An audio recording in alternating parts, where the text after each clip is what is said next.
Et justement, les atteintes aux biens qui regroupent principalement les vols et les cambriolages marquent la plus forte baisse en 2020, une tendance déjà observée ces dernières années, mais vraisemblablement renforcée par l'effet du confinement.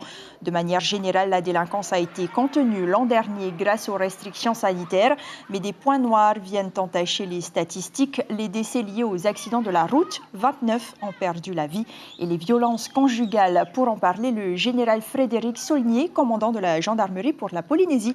Bonsoir. Bonsoir madame. Merci d'être avec nous ce soir. C'est un chiffre qui reste alarmant. Il va s'afficher plus de 1000 victimes de violences conjugales. Pour lutter contre cela, il y a eu plusieurs plans d'action.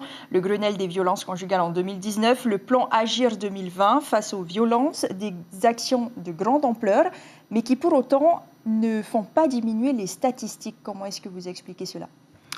Si vous le permettez, en propos liminaire, je voudrais revenir sur un point que vous avez évoqué juste avant.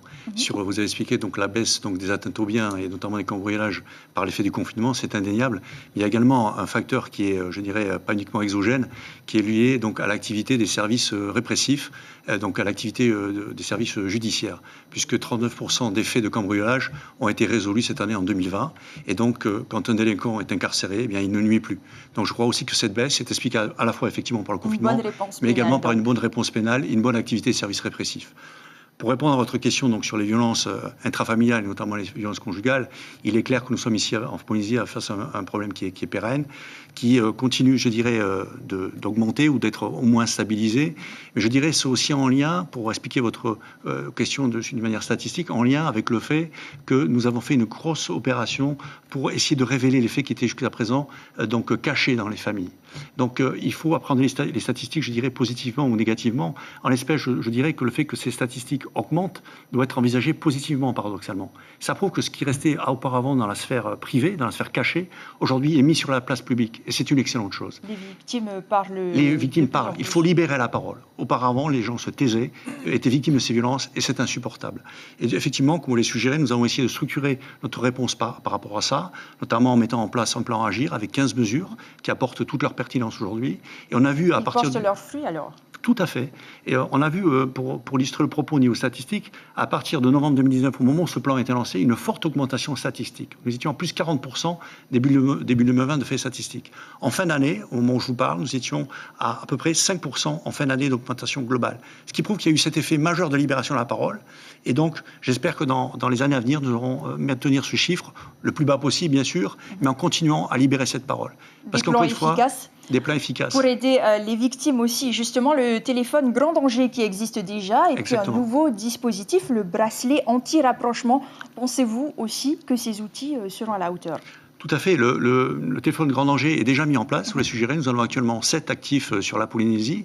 Le bracelet anti-rapprochement est un dispositif également novateur qui a été, pour tout vous dire, expérimenté aujourd'hui, donc avec l'ensemble des services concernés, donc de la gendarmerie, de la police et également le parquet. Les tests qui ont été effectués n'étaient pas probants. Donc nous allons repartir pour de nouveaux tests dans quelques mois. Mais à ce stade, le bar ne sera pas mis en place en Polynésie au regard de son... Il n'a pas apporté la preuve ici de son fonctionnement. Nous ne pouvons pas nous permettre de partir sur des dispositifs qui ne sont pas véritablement efficients. Pour autant, nous allons continuer à structurer notre offre dans le domaine des violences interfamiliales par des dispositifs comme la création de maisons de confiance et protection des familles, dont vous avez dû certainement entendre parler également, pour un meilleur suivi des victimes, pour une meilleure formation également de nos personnels et pour accroître encore donc, les investigations dans ce domaine particulier.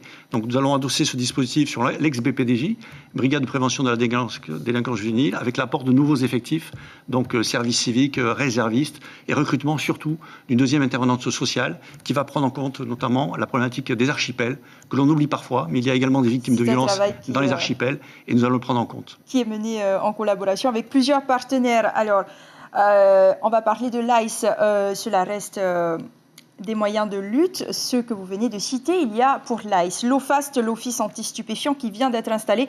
Est-ce qu'il est l'outil qui permettra d'inverser la courbe ? Écoutez, c'est un outil qui me paraît majeur. il faut le mettre en perspective. L'OFAS, c'est quoi? Ça veut dire OFAS anti-stupéfiants. C'est un office central interministériel qui est basé donc en métropole, avec des policiers, des gendarmes et des douaniers, et ainsi que des magistrats. Et donc, nous avons créé ici, en Polynésie, une antenne de l'OFAS, c'est-à-dire une émanation de cette structure, qui va nous permettre, si vous voulez, de faire remonter du renseignement, mais également d'avoir du renseignement descendant de cette structure, je dirais, qui est un peu le fer de lance de la lutte anti-stupéfiants, dans une démarche un peu globalisée, si vous voulez. Donc, ça sera donc le premier point. Cette création de l'antenne a également un aspect intéressant, en ce sens qu'elle est interministérielle, comme l'est celle qui est en centrale. À ce stade, elle est composée que de gendarmes, mais elle a vocation demain à être composée également de douaniers et également donc de policiers. Donc, si vous voulez, cette interministérialité est en soi un facteur de synergie accrue entre les services. Et l'autre aspect que je vois pertinent dans la création de cette antenne OFAS ici, c'est que l'OFAS a dans son décret de création comme priorité également le traitement de la délinquance dans un prisme international. Et ici, nous sommes au cœur des phénomènes. La lutte contre l'ICE, elle ne doit pas se traiter à Maïna, à Rue ou à Tiopo. Elle se traite sur tout le territoire et au plus loin, c'est-à-dire avec nos partenaires, avec qui nous travaillons déjà, les États-Unis, la Nouvelle-Zélande, l'Australie. Mais cette création de l'OFAS va encore nous permettre de structurer notre réponse dans un prisme global, à la fois sur cet aspect donc, de la coopération internationale, mais également sur d'autres aspects sur lesquels je pourrais revenir si vous le souhaitez. Merci beaucoup pour ces premières réponses. Il y a une autre forme de délinquance qui existe, dont on parle peu. Je vous propose de regarder ces images qui circulent depuis mercredi sur les réseaux sociaux. Nous nous retrouvons juste après.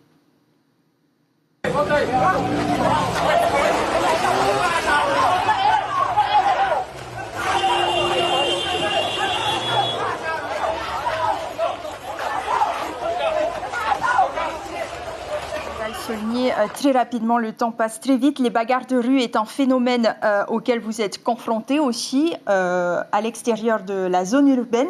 Quelle solution pour l'endiguer ? Alors effectivement, ce que nous voulons montrer là impacte beaucoup, notamment la zone de Papeete en zone urbaine, et donc est très perceptible et très, je dirais, incommodante pour la population, notamment les commerçants qui se plaignent, et c'est bien normal. Je crois savoir d'ailleurs que Mario Banner organise régulièrement des opérations coup de poing, il y en a encore une mercredi dernier, pour endiguer ce phénomène. La zone gendarmerie n'est pas épargnée par ce phénomène. Donc nous avons 98% du reste du territoire sous notre responsabilité. Et donc bien évidemment, nous connaissons ces types de phénomènes. Donc si vous voulez, je crois qu'il y a un travail de fond à accomplir. La différence, c'est que pour nous, en zone gendarmerie, ces phénomènes sont moins perceptibles. Parce qu'ils se passent dans des zones souvent isolées. Les jeunes se donnent rendez-vous dans des secteurs comme les grottes de Papara ou autres, sur les réseaux sociaux. Donc pour endiguer ce phénomène, pour répondre précisément à votre question, je crois qu'il faut être très présent sur les réseaux sociaux pour, je dirais, prévenir en amont, je dirais, la réunion des jeunes, être présent avant qu'ils arrivent et pouvoir dissuader. Parce qu'une fois que le combat démarre, c'est beaucoup plus difficile à endiguer. Merci. Le message à faire passer, je crois quand même, c'est qu'il faut dire à nos jeunes que être un homme, enfin, dans la perception qu'ils ont de cette vérité, qui est d'ailleurs complètement absurde, parce que la vérité, c'est pas ça, c'est si on a envie de combattre, si on a envie de fighter, il faut aller sur un terrain de boxe pour faire du combat de boxe ou du MMA. C'est ça, être un homme. Merci beaucoup, Général Frédéric Saulnier, commandant de la gendarmerie pour la Polynésie. Merci, le temps passe très vite, malheureusement.